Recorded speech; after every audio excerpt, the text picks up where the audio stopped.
Hey guys, welcome back to my channel. My name is Tina and today we are going back in time again. This is section 2 of the Egyptian period, which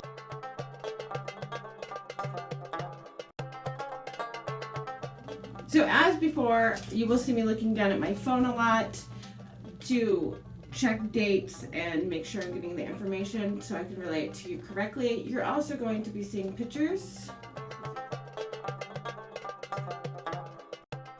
of what we're about to explore and so you guys have a visual representation. I'm going to give you a bit of history of makeup.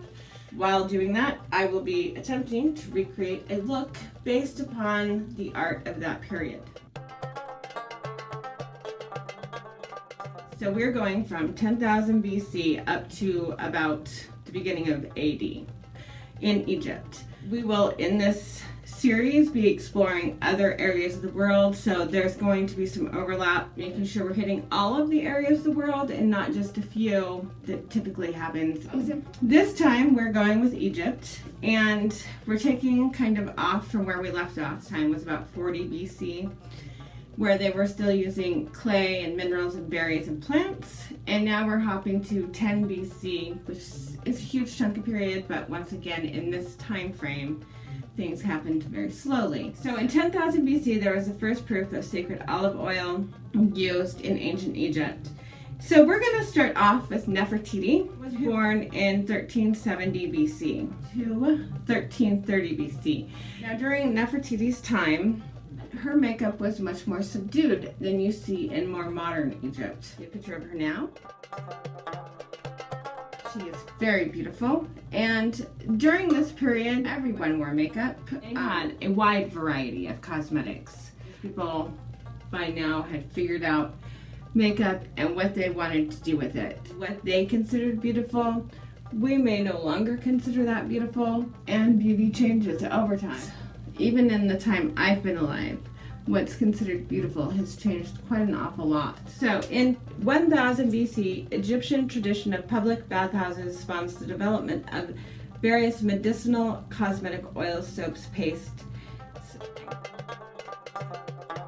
He starts using cosmetics, fat powders, products, face powders, reds, lipsticks to visually distance themselves from the rest of the population. The upper class wanted to look different than the working people. One of the ways that they did that was by having pale skin, which is what I'm doing right now. A paler skin was considered to be upper class because otherwise you were working out in the sun all day. I think that was the thing right up until like the 1970s. The ancient Egyptians, both men and women, wore distinct eye makeup, rouge, perfumed oils that softened the skin, prevented burning in the sun. Actually, sunscreen was readily available at that time. They manufactured it. Not only did men and women of Egypt wear makeup, so did their statues. They adorned their gods and goddesses with all these different types of cosmetics. The higher the status of the person, the more clothes and cosmetics they wore. The ancient Egyptian eye makeup was extremely elaborate and created the almond eye look, which has become synonymous with the ancient Egyptians, both men and women using eye makeup as early as 4000 BC. The eye makeup they used concentrated in providing color to their eyes, lashes and lids, and eyebrows. The favorite eye makeup colors were black and green. The powders used to create the eye makeup were ground on a palette and mixed with water to form a paste. Even back then, there was some contouring going on. You're going to notice that some of the statues that I'm going to attempt to give myself some cheekbones like they had at that time, and a slender nose was also considered aristocratic, and for some reason a high forehead was considered aristocratic. They shaved off their eyebrows at that time and painted them on in black. And I'm only willing to go so far for this particular series, so I will not be shaving off my eyebrows. We will darken them up and try to get those big, thick, bushy eyebrows that you saw at that time. And their eyebrows were mostly just flat, a very natural but thick eyebrow. Okay, that's some very bold brows I have going on, but that is what they used at the time. Figure that people who were this into makeup would know all of the tricks, and they have scrolls and stonework depicting them using something that looks a lot like a beauty blender. No idea what that is. I found no other reference to it other than it was something for makeup application. And one would assume that they wouldn't just be like, hey, let's put something weird on my face.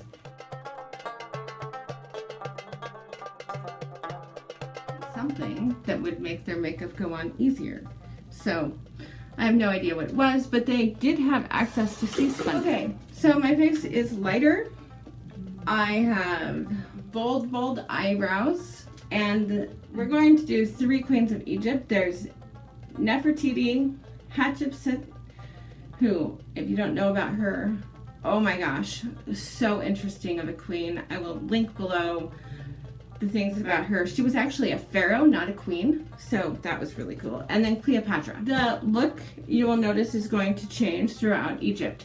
The bold eyebrows and light skin, however, seem to be a trend that carried throughout. I'm going to start with what the bust of Nefertiti, if you look at it very closely, she has bold eyebrows and eyeliner, but she doesn't have the green malachite eyeshadow that you see in later Egypt.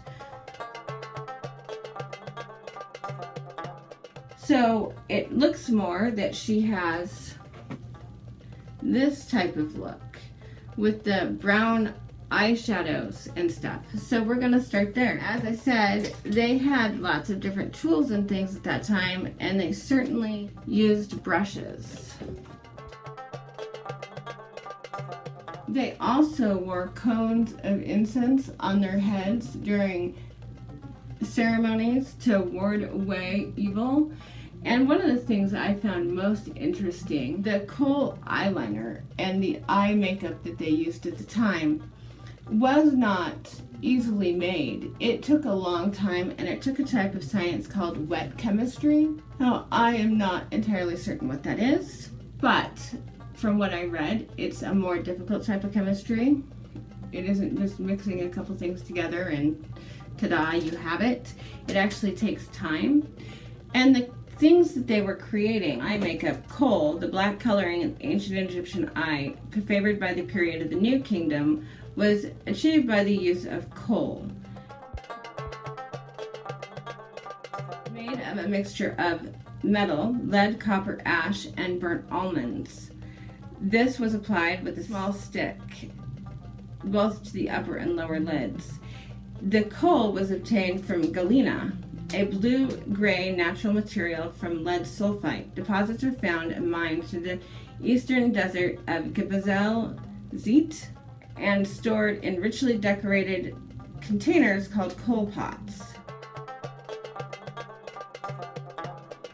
Now, what's interesting about that is because of the lead in it, scientists for a very long time just assumed that these crazy Egyptians were poisoning themselves. What they've recently found is that couldn't be further from the truth. This mixture they were creating with their eye makeup actually prevented eye infections that were very common from living along the Nile River, especially during the periods after it flooded. They would get conjunctivitis, which most of us know that as pink eye. Most of us have had pink eye, and we know that it sucks. Of course they were looking for ways to stop that, and that is why they thought that their makeup was magical. And frankly, it kind of is magic. I mean, think about that. This was stopping them from losing their vision.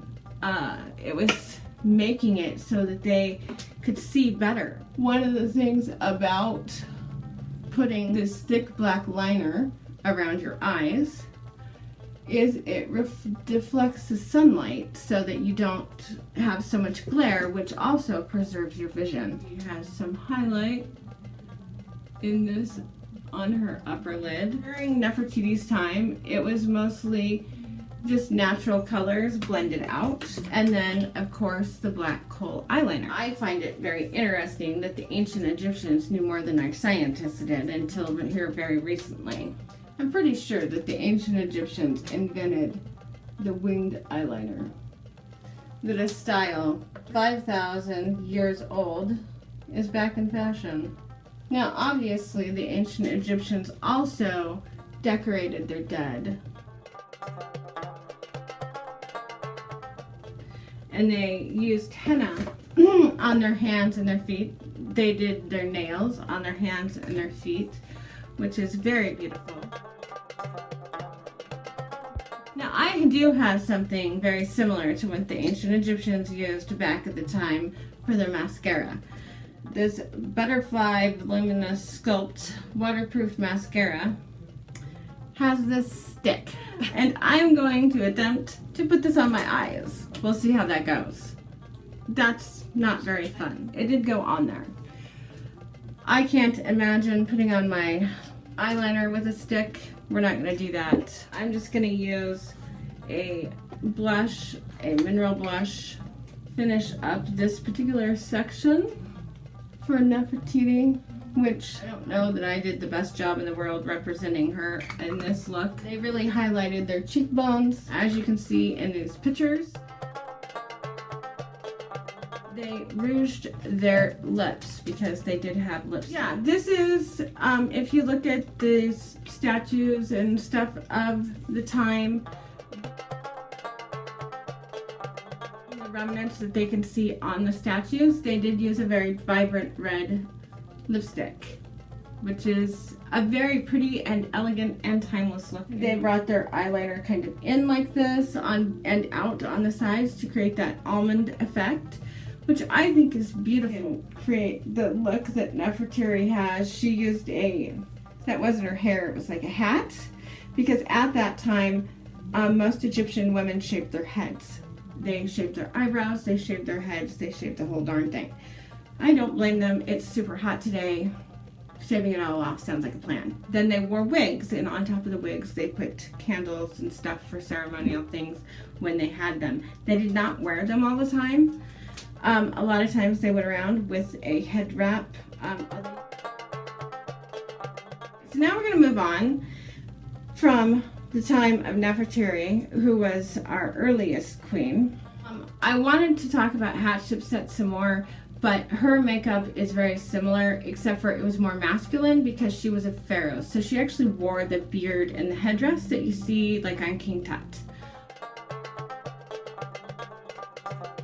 Because she was a kick-ass woman, but as it happens to kick-ass women the world over, once she passed away, they actually went around and defaced all her monuments that she built, took her face off of everything.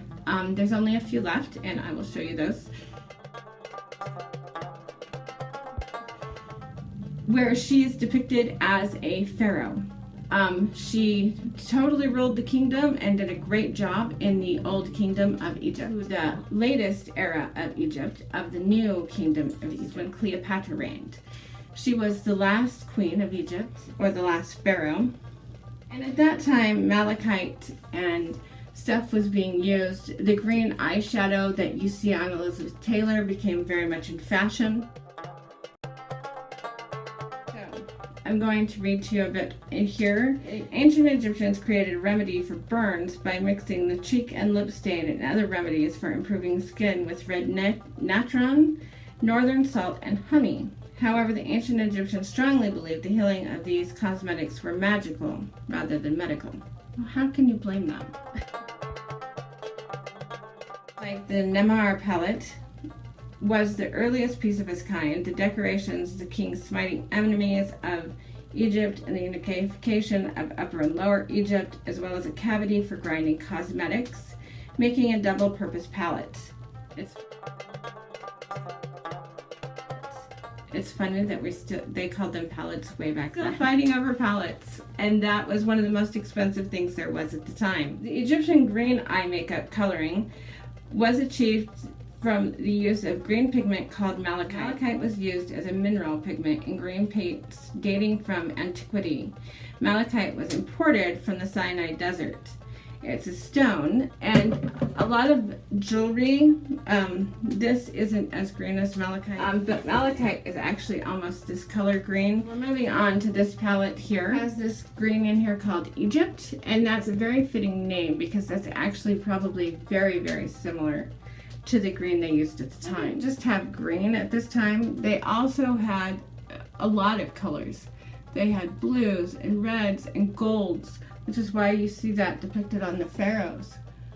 All those beautiful jewel tones that we see now, and a lot of those statues that look vibrant and beautiful even now are actually kind of muted because of time. Can you imagine how bright and beautiful they were at the time that Egypt was standing? I mean, that would have been so amazing to see. One of my dreams is to go to Egypt. Said they painted their upper and lower lids, and green was a color that was highly sought after and prized and used by the queens and kings of Egypt, so I'm going to use those greens. One of the things that we don't often think about is the reasons they had all these colors was because mica is actually the ingredient that creates the sparkle in your makeup, and they obviously had rocks. And as we see in the paintings, they did use gold, so I'm going to use the gold.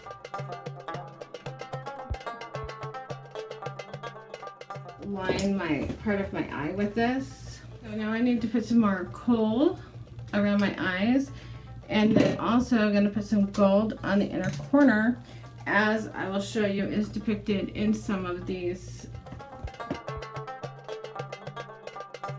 paintings and things that we're seeing on the tombs. A lot of those tombs that they were robbed and stuff was taken, but the ones that did survived very well because they were buried in the ground.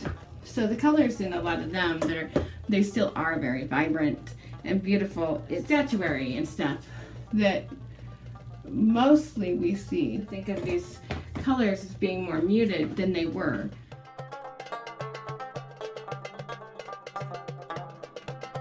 At that time, they painted things and stuff, and it was beautifully vivid about Cleopatra and what she may have looked like, and if she was as beautiful as we think she was.